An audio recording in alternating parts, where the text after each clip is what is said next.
ഭാര്യ കഴിവുകെട്ടളാവുമ്പോൾ ഭർത്താവ് മറ്റൊരു സ്ത്രീ എടുത്ത് പോയി എന്നൊക്കെ വരും. അവരോടൊപ്പം സമയം ചെലവഴിച്ചൊന്നും വരും.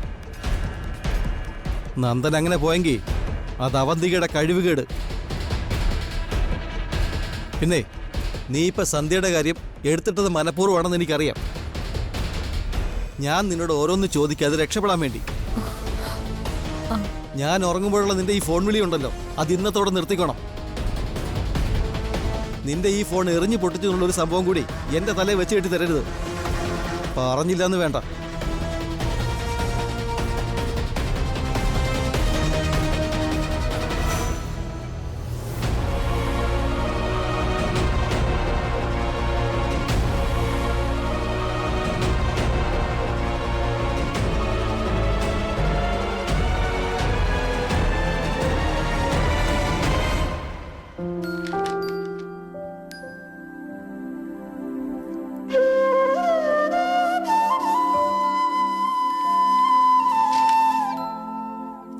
സച്ചേട്ടാ, ഞാനൊരു കാര്യം ചോദിച്ചാൽ സമ്മതിക്കോ?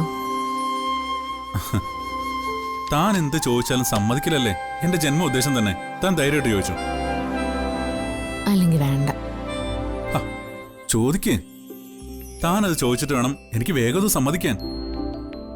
സച്ചേട്ടനെ കളിയാക്കുന്നൊന്നും അല്ലല്ലോ? ഏയ് അല്ലടോ. താൻ പറയും എന്താ കാര്യം? നമ്മുടെ മോളുടെ ചോറൂണെ നമുക്ക് ഗുരുവായൂർ വെച്ച് നടത്തിയാലോ?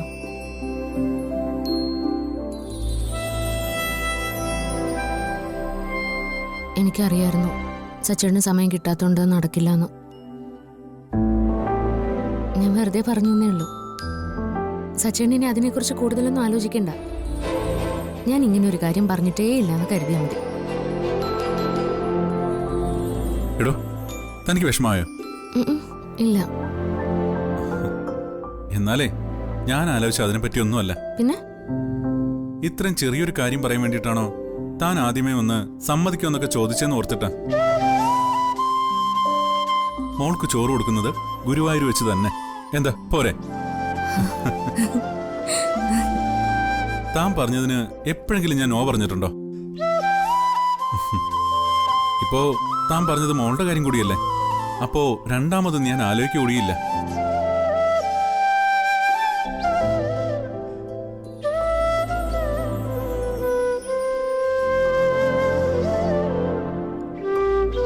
ഇനി എന്റെ ജീവിതം തന്നെ തനിക്കും മോൾക്കും വേണ്ടിയാ. നിങ്ങളുടെ എല്ലാ കാര്യങ്ങളും ഞാൻ നോക്കും. എന്താ പോരെ? മതി.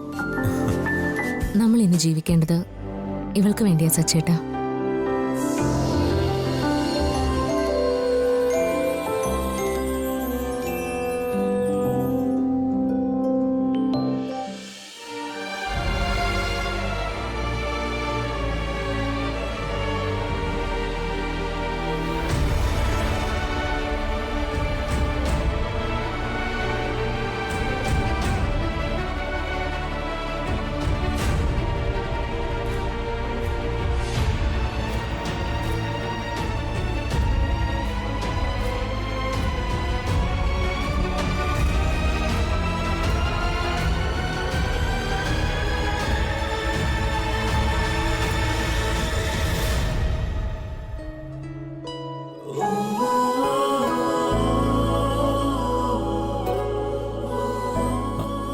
താനെന്തേ ആലോചിക്കുന്നേ?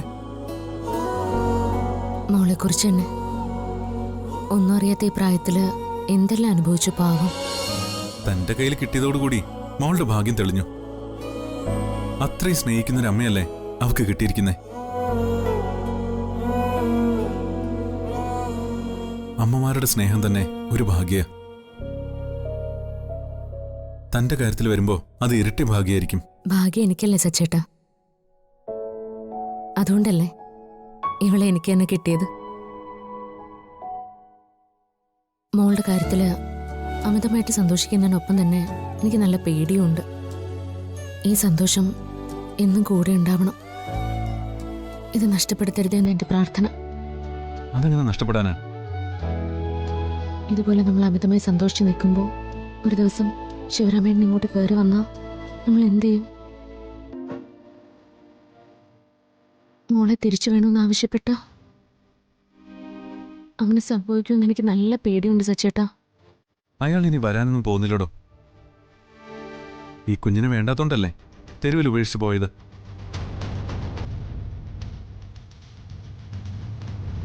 ഓളിപ്പം നമ്മുടെ കയ്യിലുള്ളതെന്നൊന്നും അയാൾക്കറിയില്ലല്ലോ. അതുകൊണ്ട് ആ ഭയം താൻ മറന്നേക്ക്. എന്നെങ്കിലും ഒരു ദിവസം ഈ നെല്ലിശ്ശേരി വീടിന്റെ ഗേറ്റ് തുറന്ന് ശിവരാമേട്ടൻ കയറി വരുന്നതും നമ്മുടെ കയ്യിൽ നിന്ന് മോളെ വാങ്ങിപ്പോവോ എന്നുള്ള ഭയവും എനിക്കുണ്ട്. ഈ മോള് നമ്മുടെ കൂടെയുള്ള കാലം അത്രയും ആ ഭയം എന്നിൽ ഉണ്ടാവുകയും ചെയ്യും. ഇതൊക്കെ താൻ വെറുതെ ആലോചിച്ച് കൂട്ടുന്നതാ. അങ്ങനൊന്നും സംഭവിക്കില്ല.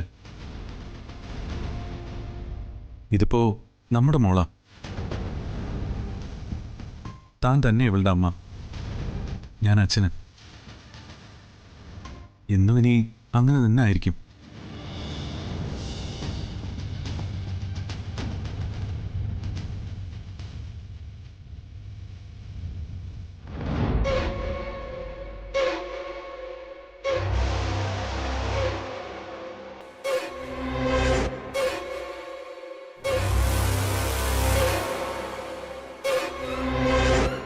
ഇതിൽ ഇത്രയ്ക്ക് ടെൻഷൻ അടിക്കേണ്ട കാര്യം എന്താണെന്ന് എനിക്ക് മനസ്സിലാവുന്നില്ല. ആ ശിവരാമന്റെ കുഞ്ഞിനെ അർച്ചന കൊണ്ടുവന്ന് വളർത്തുന്നതുകൊണ്ട് നിനക്കെന്താ നഷ്ടം? അതാണ് എനിക്കും മനസ്സിലാകാത്തത്. ആ കുഞ്ഞെങ്ങനെ അവന്തിയേക്ക് ഭീഷണിയാവും?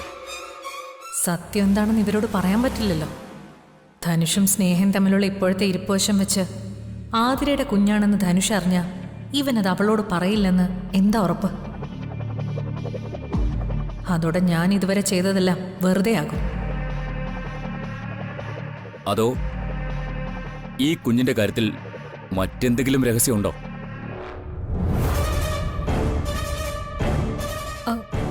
എന്ത് രഹസ്യം? ഒന്നുമില്ല. പിന്നെന്തിനാ ആ കുഞ്ഞിനെ ഇല്ലാതാക്കുന്നത്? അതിന് കാരണമുണ്ട്. എന്ത് കാരണം? ആ കുഞ്ഞു വന്നതോടെ എന്റെ എല്ലാ സമാധാനവും പോയി. അർച്ചനയ്ക്കിപ്പോ പുതിയൊരു ഊർജം കിട്ടിയ പോലെ. നെല്ലിശ്ശേരിയിൽ അവക്ക ഇപ്പൊ എന്നേക്കാ വലിയ സ്ഥാനം. അതെനിക്ക് സഹിക്കാൻ പറ്റില്ല. അത് പണ്ടും അങ്ങനെ തന്നെ ആയിരുന്നല്ലോ. ധനുഷ്, നീ വെറുതെ എന്നെ ദേഷ്യം പിടിപ്പിക്കരുത്. നെല്ലിശ്ശേരിയിലെ മൂത്ത മരുമകൾ ഞാനാ. അവിടെ ആദ്യം പിച്ച വെച്ച് നടക്കേണ്ടത് എന്റെ കുഞ്ഞല്ലേ. അവന്തിയെ ഒന്നുകൊണ്ടും പേടിക്കണ്ട. അതിനൊരു വഴിയുണ്ട്. എന്ത് വഴി? വഴി ഞാൻ പറയാം. ആ കുഞ്ഞിനെ ഉപേക്ഷിച്ച് നാട് വിട്ടുപോയ ശിവരാമനെ കണ്ടുപിടിക്കണം. എന്നിട്ട് അയാളെ നെല്ലിശ്ശേരിയിലേക്ക് തിരിച്ചു കൊണ്ടുവരണം. കറക്റ്റ്. ഞാനും അത് തന്നെയാ ഉദ്ദേശിച്ചത്. എന്നിട്ട് ശിവരാമൻ തന്റെ കുഞ്ഞിനെ തിരിച്ചു തരാൻ ആവശ്യപ്പെടണം.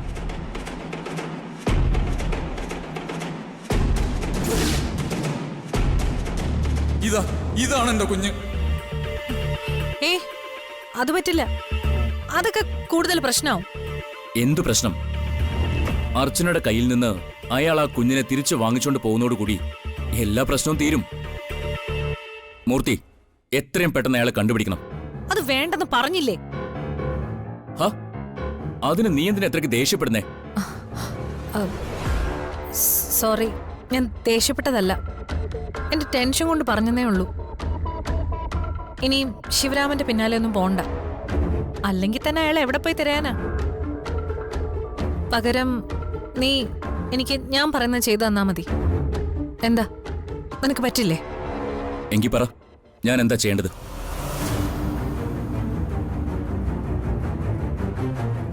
അതിനെ കൊല്ലണം.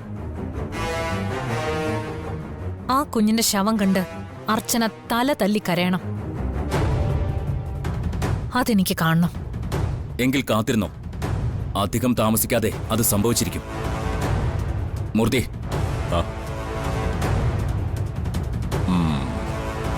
മനസ്സിലായി. അതിനെ തീർക്കുന്ന കാര്യം ഞാനേറ്റു. ഇപ്പൊ സന്തോഷമായില്ലേ? മതി. എനിക്ക് നിന്റെ ഈ ഉറപ്പ് മതി. എങ്കിൽ ധൈര്യമായിട്ട് വെക്കോ. ഇന്നേക്ക് 7 ദിവസത്തിനുള്ളിൽ നീ ആഗ്രഹിക്കുന്നത് പോലെ അർച്ചനയുടെ കുഞ്ഞും മരിച്ചിരിക്കും.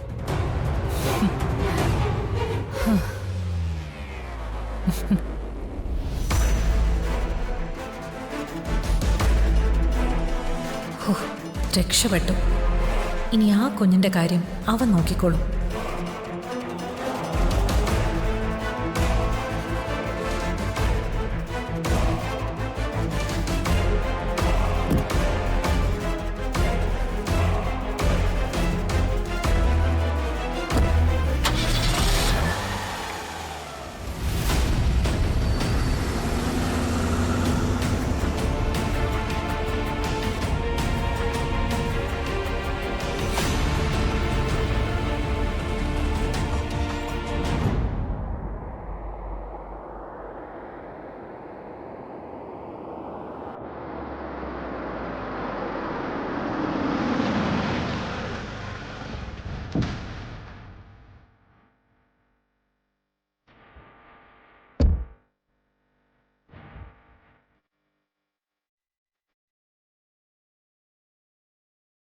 ആ എല്ലാം ഡ്രാഫ്റ്റ് ചെയ്ത് കഴിഞ്ഞപ്പോൾ കുറച്ച് ലേറ്റായി. അകത്തേക്ക് വരൂ. Okay sir. ഇരിക്കേ.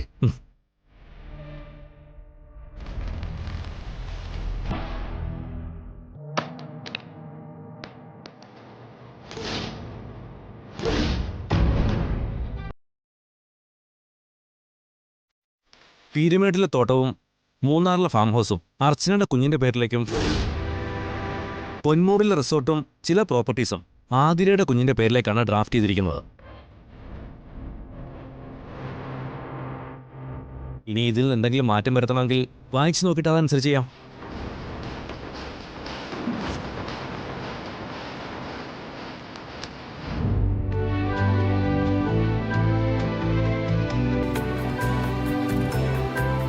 അർച്ചനയുടെയും ആതിരയുടെയും കുട്ടികളുടെ പേരിൽ രജിസ്റ്റർ ചെയ്യാനുള്ള പ്രോപ്പർട്ടിയുടെ ഡ്രാഫ്റ്റായത്.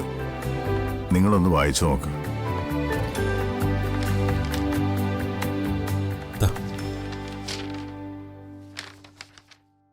കൊടുക്ക്.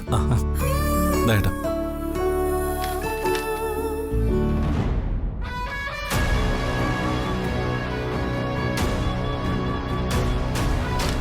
എന്താ നിങ്ങളുടെ അഭിപ്രായം? ഇതിലിപ്പം പ്രത്യേകിച്ച് എന്താ അഭിപ്രായം പറയാനാ അച്ഛാ? അച്ഛൻ്റെ തീരുമാനത്തിൽ ഞങ്ങൾക്കാർക്കും ഒരു എതിരുമില്ല. ഇത്ര വേഗത വേണമായിരുന്നോ എന്നൊരു സംശയം മാത്രമേ ഉള്ളൂ. സച്ചേട്ടൻ്റെ അഭിപ്രായം തന്നെയാണ് എനിക്കും. അവർ ചെറിയ കുട്ടികളല്ലേ. അതിനെന്താ കുഴപ്പം? തൽക്കാലം അവരുടെ പേരിൽ പ്രോപ്പർട്ടി എഴുതി വയ്ക്കുന്നു മാത്രമേ ഉള്ളൂ. നിലവിലുള്ളതിൻ്റെ നടത്തിപ്പിൽ ഒരു മാറ്റവും ഉണ്ടാവില്ല. പക്ഷേ ആ പ്രോപ്പർട്ടി എന്നുള്ള ലാഭം മുഴുവനും ആ കുട്ടികളുടെ പേരിലുള്ള ഒരു അക്കൗണ്ടിലേക്കായിരിക്കും പോകുന്നത്. ഓ, അത് ശരി. അപ്പൊ അതാണ് പ്ലാൻ. ലാഭം മുഴുവൻ കുട്ടികളുടെ അക്കൗണ്ടിലേക്ക്. പ്രായപൂർത്തിയായി കഴിയുമ്പോഴേക്കും രണ്ടുപേരും കോടീശ്വരികൾ. ഇത് ഞാൻ സമ്മതിക്കില്ല.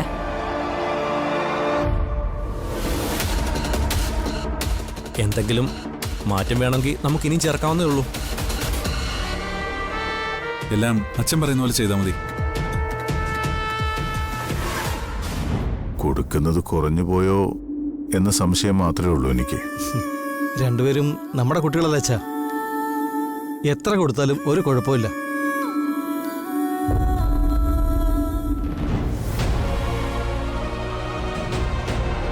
അത് ശരി. അപ്പൊ വാരിക്കോരി കൊടുക്കാനാണ് പ്ലാൻ. ഇത് ഞാൻ ശരിയാക്കി തരാം. ഇതിനും പറ്റിയത് സ്നേഹയാണ്. അപ്പോൾ ഇങ്ങനെ തന്നെ രജിസ്റ്റർ ചെയ്യാലോ അല്ലേ? നന്ദ, നീ അതൊന്നുകൂടി വായിച്ചു നോക്ക്. ലീഗൽ പോയിന്റ്സ് എല്ലാം കറക്റ്റാണ്. ഇനി പ്രോപ്പർട്ടിയുടെ മറ്റ് ഡീറ്റെയിൽസും കൂടി ചേർത്താൽ മതി. എന്തായാലും നന്ദനൊന്ന് വായിച്ചു നോക്ക്.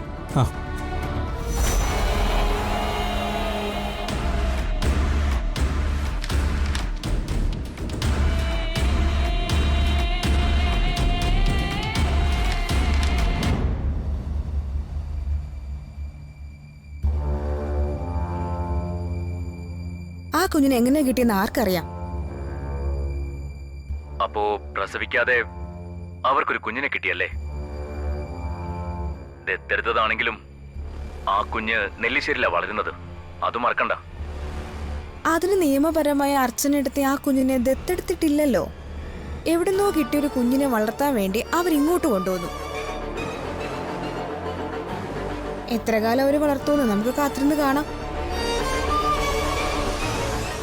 കുഞ്ഞിനെ കണ്ടോ? ഞാൻ അതിനെ നോക്കിയത് പോലുമില്ല. ഒരു ഡ്രൈവറുടെ കുഞ്ഞിനോട് ഞാൻ എന്തിനു സിമ്പതി കാണിക്കണം?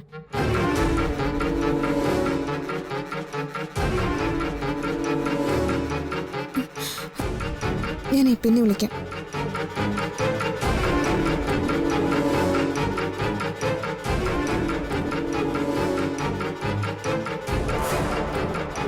നീ ഇങ്ങനെ കൂട്ടുകാരോട് വീഡിയോ കോളിൽ സംസാരിച്ചുകൊണ്ട് ഇതിനകത്ത് തന്നെ ഇങ്ങനെ അടച്ചിരുന്നോ?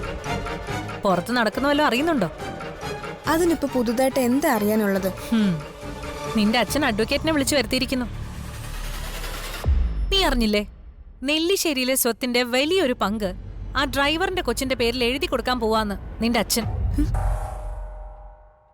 സംശയിക്കണ്ട, അർച്ചനയുടെ വളർത്തുപുത്രിക്ക് നിന്റെ അച്ഛന്റെ വക സമ്മാനം. ആതിരയുടെ കുട്ടിയുടെ പേരിൽ സ്വത്തുക്കൾ എഴുതി വെക്കുന്നത് മനസ്സിലാക്കാം. പക്ഷേ അർച്ചനയുടെ ദത്തുപുത്രിയുടെ പേരിൽ എന്തിനാ ഇപ്പൊ ഈ സ്വത്തുക്കളൊക്കെ എഴുതി വെക്കുന്നേ? നാളെ ആ കൊച്ചിന്റെ അവകാശവും പറഞ്ഞുകൊണ്ട് യഥാർത്ഥ ബന്ധുക്കൾ വരില്ലെന്ന് ആര് കണ്ടു? ചിലപ്പോ കുട്ടിയെ മോഷ്ടിച്ചതിന്റെ പേരില് അവളെ അറസ്റ്റ് ചെയ്തോണ്ട് പോവാൻ പോലീസായിരിക്കും വരുന്നത്. മൈനറായ കുട്ടിയുടെ പേരിൽ ഇപ്പൊ ഈ സ്വത്തുക്കൾ എഴുതി വെച്ചാ അത് പിന്നെ ഈ ജന്മത്ത് തിരിച്ചു കിട്ടില്ല. അച്ഛൻ അങ്ങനെ തീരുമാനിച്ചോ? അവിടെ വക്കീൽ എഴുതി കൊണ്ടുവന്ന ഡ്രാഫ്റ്റ് അച്ഛനെ വായിച്ചു കേൾപ്പിക്കുന്ന കേട്ടിട്ടാ ഞാൻ ഇങ്ങോട്ട് വന്നേ. നിനക്കെന്താ ഞാൻ പറഞ്ഞ വിശ്വാസം ഇല്ലെന്നുണ്ടോ? ഇല്ലെങ്കിൽ ചെന്ന് നോക്ക്, അപ്പൊ നിനക്ക് മനസ്സിലാവും അവിടെ നടക്കുന്ന ചതി എന്താന്ന്. ഇതൊക്കെ ആ അർച്ചനയുടെ തന്ത്ര.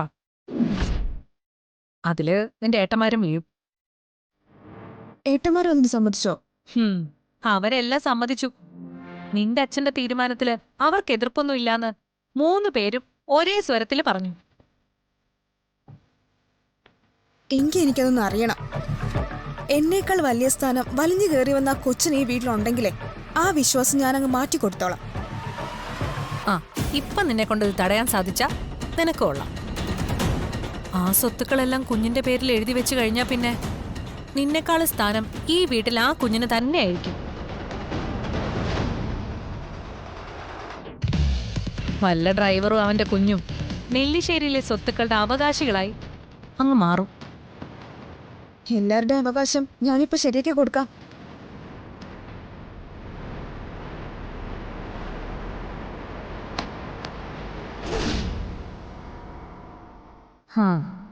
സംഗതി ഏറ്റു. എല്ലാം അവള് നോക്കിക്കോളൂ.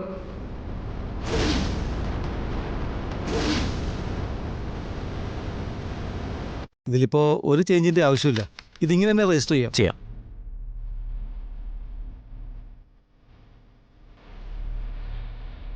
എന്താ അത്? കുട്ടികളുടെ പേര് രജിസ്റ്റർ ചെയ്യാൻ വേണ്ടി സേതു സാറ് പറഞ്ഞ പ്രോപ്പർട്ടികളുടെ ഡീറ്റെയിൽസ് ഡ്രാഫ്റ്റ് ചെയ്തതാണ്. അത് ഒന്ന് വായിച്ചു നോക്കാൻ വേണ്ടി കൊണ്ടുവന്നാ.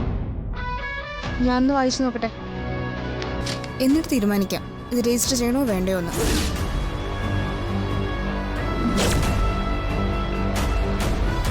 സ്നേഹേ, അച്ഛനൊന്നും മിണ്ടണ്ട. എന്നെ അറിയിക്കാതെ നിങ്ങൾ എല്ലാവരും കൂടി എടുത്ത തീരുമാനമല്ലേ ഇത്? ഇങ്ങനൊരു പ്രോപ്പർട്ടിയുടെ ഡീൽ ഈ വീട്ടിൽ നടക്കുമ്പോ അതിൽ എന്റെ അഭിപ്രായം ചോദിക്കണമെന്ന് അച്ഛന് തോന്നിയില്ലല്ലോ. നീ എന്താ അച്ഛനെ ചോദ്യം ചെയ്യണോ? ഇതേ അച്ഛനെടുത്ത തീരുമാനം. ഞങ്ങളത് അനുസരിച്ചു, അത്രേ ഉള്ളൂ. അതനുസരിക്കണോ വേണ്ടയോന്ന് ഞാനും കൂടെ തീരുമാനിക്കണമല്ലോ. എനിക്കും കൂടെ അവകാശപ്പെട്ട പ്രോപ്പർട്ടിയല്ലേ ഇതെല്ലാം. പെൺകുട്ടികൾക്ക് സ്വന്തം കാലിൽ നിൽക്കാൻ ആവശ്യമായ വിദ്യാഭ്യാസം നൽകി അവരെ നല്ലൊരു കുടുംബത്തിലേക്ക് വിവാഹം കഴിച്ച് അയക്കുക എന്നുള്ളതാ ഒരച്ഛൻ്റെ കടമ. അതിനുവേണ്ടി നിനക്ക് ആവശ്യമുള്ളതൊക്കെ ഞാൻ കരുതി വെച്ചിട്ടുണ്ട്. മറ്റൊന്നും നീ അന്വേഷിക്കേണ്ടതില്ല. അച്ഛൻ അങ്ങനെ പറഞ്ഞാലും എനിക്കത് അന്വേഷിക്കാതിരിക്കാൻ പറ്റില്ലല്ലോ. കാരണം ഈ സ്വത്തുക്കൾ എഴുതി കൊടുക്കുന്നത് ആരുടെ പേരിലാ? സ്വന്തം മക്കളായ ഞങ്ങളുടെ ആരുടെയെങ്കിലും പേരിലാണോ? ആതിരയുടെയും അർച്ചനയുടെയും കുട്ടികളുടെ പേരിലാ. ആതിരയുടെ കുട്ടിയുടെ കാര്യം അവിടെ നിൽക്കട്ടെ. പിന്നെ അർച്ചനയുടെ കുട്ടിയുടെ കാര്യം, അത് ശരിക്കും ഈ വീട്ടിലെ കുട്ടിയാണോ? അതിന് നിയമപരമായി അവർ ദത്തെടുത്തിട്ടുണ്ടോ? ഉണ്ടോ സച്ചേട്ടാ? കണ്ടോ, സച്ചേട്ടന് മറുപടിയില്ല. എങ്ങനെ മറുപടി പറയും? നിയമപരമായി ദത്തെടുത്തിട്ടില്ല എന്നുള്ളത് പോട്ടെ, ആ കുഞ്ഞിന്റെ ബന്ധുക്കൾ ആരെങ്കിലും നാളെ കേസും കോടതിയായിട്ട് വരില്ല എന്ന് എന്തെങ്കിലും ഉറപ്പുണ്ടോ? നീ ഈ കാര്യത്തിൽ ഇടപെടണ്ട. ഞാനിതിലൊന്നും ഇടപെടുന്നില്ല. കേട്ടതിന് മറുപടി പറഞ്ഞേ ഉള്ളൂ. ഈ സ്വത്ത് കൈമാറ്റത്തിന് എനിക്ക് സമ്മതമല്ല. ഇപ്പൊ ഈ കുട്ടികളുടെ പേരിൽ സ്വത്തുക്കളൊന്നും എഴുതി വെക്കാൻ പറ്റില്ല. അത് തീരുമാനിക്കേണ്ടത് നീയല്ല, അച്ഛനാ. അച്ഛന്റെ ഒരു തീരുമാനത്തിനും ഇതുവരെ ഞങ്ങൾ ആരും തന്നെ എതിര് പറഞ്ഞിട്ടില്ല. നെല്ലിശ്ശേരിയിൽ ഇന്ന് കാണുന്ന ഈ സ്വത്തുക്കളെല്ലാം ഉണ്ടാക്കിയെടുത്തത് അച്ഛന്റെ അധ്വാനം കൊണ്ടാ. അത് ആർക്കൊക്കെ എന്തൊക്കെ കൊടുക്കണമെന്ന് തീരുമാനിക്കേണ്ടത് അച്ഛനാണ്. അതില് നിനക്ക് അഭിപ്രായം പറയാനുള്ള ഒരു അവകാശവും ഇല്ല. അതിന് ഞാൻ സേതുമാധവന്റെ മകളല്ലാതിരിക്കണം. സ്വത്തുക്കൾ എഴുതി വെച്ച് കഴിഞ്ഞ് ആ കുഞ്ഞിന്റെ പേരിൽ പുതിയ അവകാശികൾ വന്നാ നിങ്ങൾ എന്ത് ചെയ്യും? ആ സ്വത്തുക്കളെല്ലാം അന്യദിനപ്പെട്ടു പോവില്ലേ? അതിന് ഞാൻ അനുവദിക്കില്ല. ഇങ്ങനെ ഒരു സ്വത്ത് കൈമാറ്റം ഇപ്പൊ ഈ വീട്ടിൽ വേണ്ട.